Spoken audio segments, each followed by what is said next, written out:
আলাইকুম ওয়া রাহমাতুল্লাহি ওয়া বারাকাতুহু।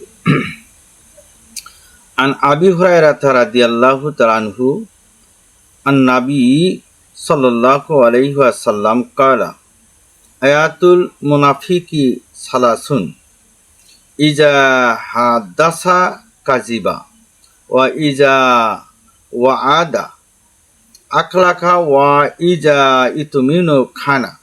মুত্তাফাকুন আলাইহি।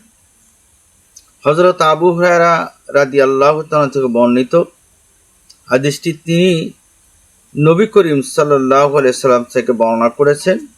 মুনাফিকের আলামত নির্দেশন তিনটার কথা বলেছেন। এক, যখন সে কথা বলে মিথ্যা বলে। দুই, যখন সে ওয়াদা করে প্রতিশ্রুতি দেয় তা ভঙ্গ করে। তিন, যখন তার নিকট কোনো জিনিস আমানত রাখা হয়, গচ্ছিত রাখা হয়, তা খিয়ানত করে।